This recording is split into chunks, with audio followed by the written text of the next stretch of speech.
सपना, तिम्रो उल्झेको परिस्थिति, अब आफ्नो एउटा कथा भन्छ जसको न कुनै सुरुवात छ न त कुनै अन्त।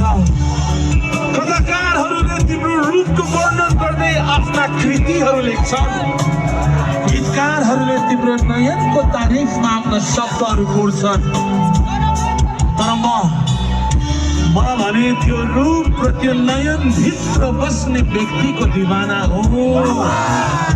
न त हाम्रो कुनै सुरुवात छ न त कुनै।